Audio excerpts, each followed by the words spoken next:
en el turno encargado de Jenin, murieron en un solo día 11 bebés. Bienvenido, leyenda. La pregunta del día de hoy es: ¿qué es lo que más admiras de tus padres? Déjame tu respuesta en la caja de comentarios.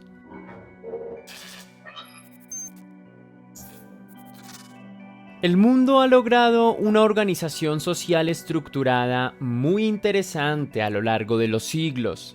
Cada uno de nosotros es una pieza fundamental para el funcionamiento del mundo, pero también cabe ser honestos en este argumento, y muchos seres humanos vienen al mundo a destruir lo que hemos construido con tanto esfuerzo.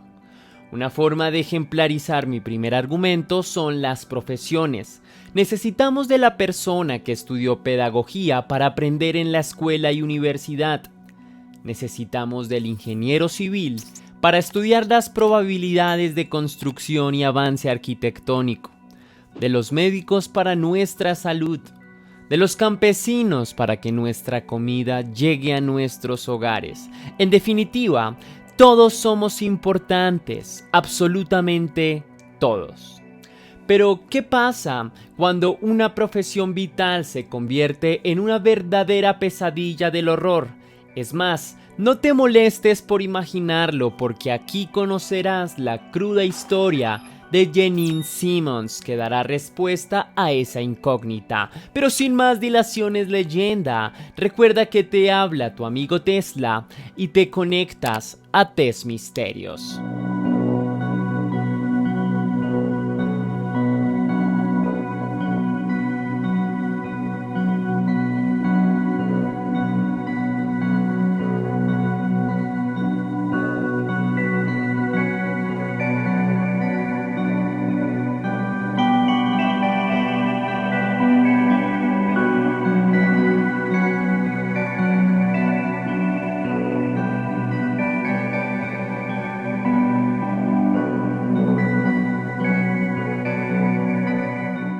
Te presento a Jenin Simmons, nacida el 13 de julio de 1950 en Texas, Estados Unidos. Recién nacida fue despreciada por su madre, la misma que la dejó en adopción. Unos días después, Dick y Gladys Jones la adoptaron. La pareja ya había hecho esto anteriormente con otros 3 chicos.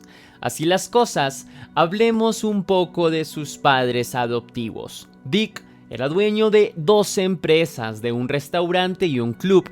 Jenin creció acomplejada por su peso y estatura. Sentía que nadie la apreciaba, ni siquiera sus padres adoptivos. De repente, se ingenió la forma de llamar la atención de su familia, inventando enfermedades que no padecía. Y lo fue logrando. Su padre Dick comenzó a cuidarla y dedicarle más horas de su tiempo. Con los años, comenzaron las tragedias para la familia. Luego de que uno de los hijos falleciera por cáncer y otro tuvo un fatal accidente luego de intentar armar una bomba casera, y su curiosidad le terminó costando la vida. Para empeorar las cosas, en 1968 Dick perdió la batalla frente a un cáncer, por lo que Jenin sentía que era abandonada poco a poco por circunstancias de la vida. Pero no tenía otra opción que continuar con la vida. La mujer se graduó de la secundaria en el John Marshall's School y, siendo aún menor de edad, se casó con James Harvey Delaney en 1968. Se fueron a vivir juntos, pero solo unos meses después James se vinculó a la marina, lo que le obligó a vivir fuera de casa. Mientras tanto, Jenin consiguió 2 empleos, uno en un salón estético y otro como vocera de un hospital. 2 años después, la pareja se mudó a Georgia y en 1972 tuvieron el primer hijo, que bautizaron Richard Delaney. Después se mudaron nuevamente, pero esta vez el destino era Texas. Al parecer, en este punto el amor comenzaba a desmoronarse poco a poco. Infortunadamente optaron por divorciarse en agosto de 1972. Jenin aseguró que su marido la golpeaba y pese a que hubo intentos de denuncia, decidieron apagar ese proceso penal. La pareja siguió encontrándose sin ser nada y de esos encuentros Jenin quedó embarazada el 17 de julio de 1977. Jenin tuvo a su hija Heather. Pero nada recuperó el amor y cada uno tomó su propio camino. La mujer empezó a darle rienda suelta a su deseo sexual y notó que este se prendía cuando de médicos se trataba, por lo que tuvo varios amoríos con profesionales de ese campo. Esa atracción íntima la condujo a formarse como enfermera hasta que consiguió empleo. Para ello, tuvo que volver con su mamá para encargarle sus hijos, pues se le dificultaba estar pendientes de ellos con turnos de enfermería tan largos.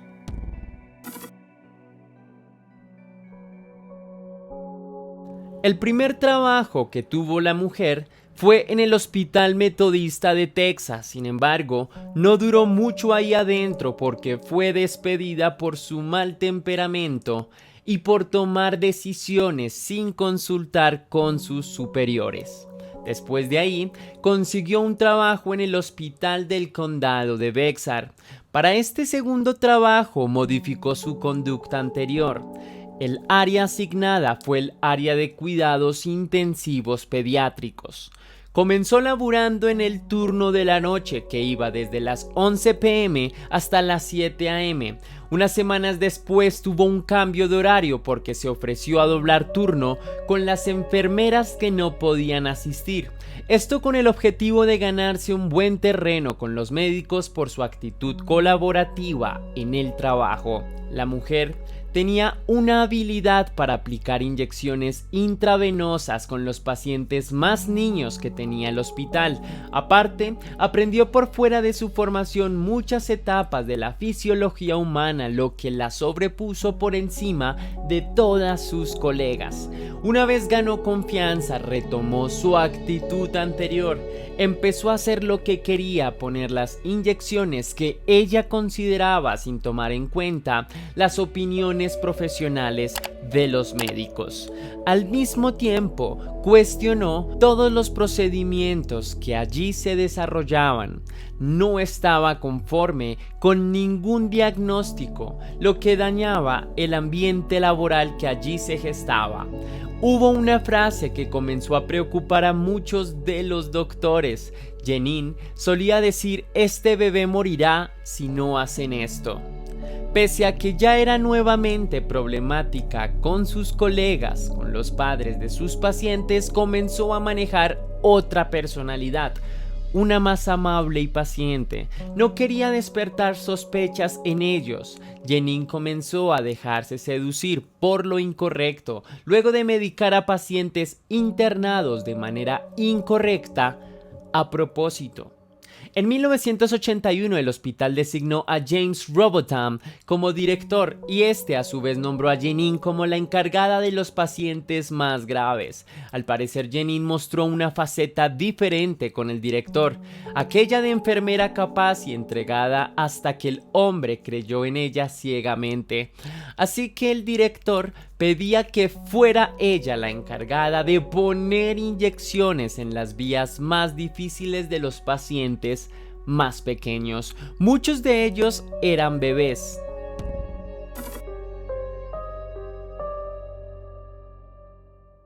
Hubieron estadísticas que no preocuparon al director porque les consideró natural, y de hecho estaban en un periodo en el que varios niños y bebés estaban muriendo dentro del hospital. Sin embargo, parte del equipo del director creían que Jenin podría contener dichas cifras por su entrega laboral. Algunos enfermeros comenzaron a llamar al trabajo de Jenin como el turno de la muerte, porque después le bautizaron como el ángel de la muerte. No obstante, el director, que figuraba como un reconocido especialista, no le prestó atención a los comentarios y los calificó de chismes por envidia. Con los días se manejó una teoría que explicaba que dentro del aire del hospital había un germen transitando que afectaba principalmente a los pacientes más pequeños y que eso era lo que desencadenaba las muertes seriadas de los pequeños. En una mañana helada de 1981, una de las enfermeras de nombre Susana Maldonado tocó a la puerta de la oficina. Una de las jefas de nombre Pat Belka. Su mensaje era muy preocupante. En el turno encargado de Jenin murieron en un solo día 11 bebés. Una cifra hasta ese momento histórica. Así que ella se cuestionaba, ¿por qué los bebés solo mueren en el turno de ella y no en el de los demás? Incluso la enfermera Maldonado dejó entrever que 3 de los fallecidos habrían sufrido una sobredosis de medicamentos. De inmediato Pat se comunicó con los demás para realizar una investigación más minuciosa para dilucidar con exactitud qué estaba pasando.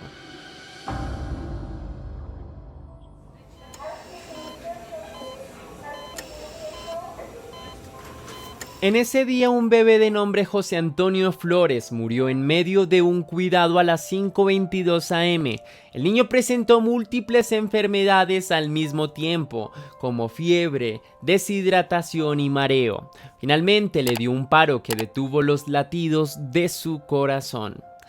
Y sospechosamente la enfermera que estuvo a su cargo fue Jenin Simmons.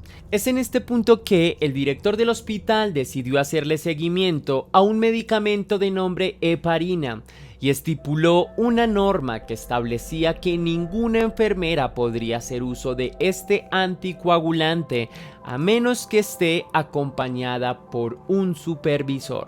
El 22 de diciembre de 1981, otra bebé de 2 años murió bajo la protección de Jenin y los síntomas que presentó antes de fallecer fueron los mismos de José Antonio Flores. Solo 5 días después, un bebé de 30 días de nacido quedó bajo la supervisión de Jenin Simmons.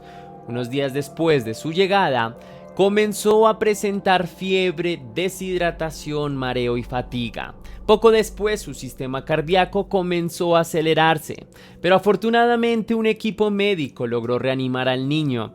Cuando se le hizo un estudio sobre qué le pudo causar esa reacción, encontraron heparina en su sangre. Esto, una vez más, apuntaba a Jenin Simmons como principal sospechosa. Pese a que el tiempo era un asunto de vital importancia, la investigación aún no había concluido una orden de arresto en contra de la mujer.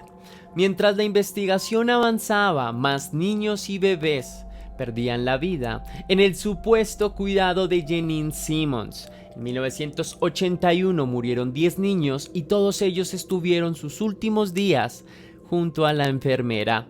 Aún así, de manera torpe por parte de los investigadores, no daban con un fallo efectivo en contra de la enfermera, por lo que la decisión más precipitada que se terminó ejerciendo fue despedir a todo el equipo de enfermeras. La gran mayoría de ellas fueron reubicadas en otros hospitales. Luego de ello, notaron una disminución de muertes infantiles dentro del hospital. Las estadísticas habían cambiado notoriamente.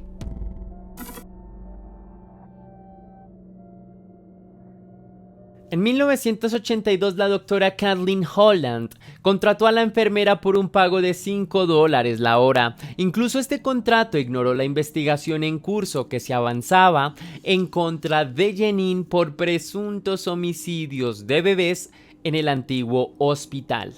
En los primeros 31 días de trabajo, 7 chicos resultaron gravemente enfermos luego de estar bajo el cuidado de la enfermera Simmons. Lamentablemente, Chelsea, una bebé de 15 meses, falleció en el turno de la enfermera. La bebé fue inyectada en el muslo izquierdo y segundos después comenzó a convulsionar y tuvo problemas para respirar hasta que falleció. Y para que las cosas sean aún peores, la bebé murió enfrente de su madre, quien en ese momento no entendió lo que sucedía. Incluso atribuyó con mucho dolor la muerte de su hija a circunstancias naturales de la vida. Al funeral de la niña asistieron la enfermera Simmons y la doctora Holland. Las cosas no se detuvieron ahí. De hecho, pocos días después, otro pequeño llegó y luego de unas inyecciones tuvo serios problemas para respirar. Por fortuna, este pudo ser revitalizado en otro hospital, pero su condición estuvo muy cerca de la muerte.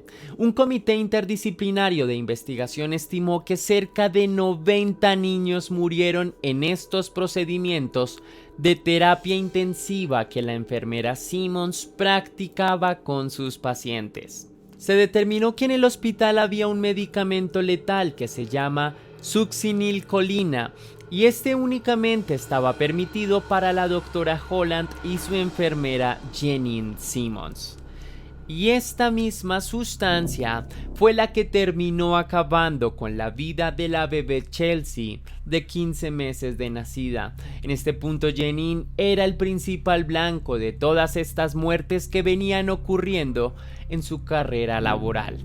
La mujer, quien recién se había casado con un enfermero de 19 años, siempre negó tener algún vínculo con todas las muertes que se habían presentado bajo su cargo.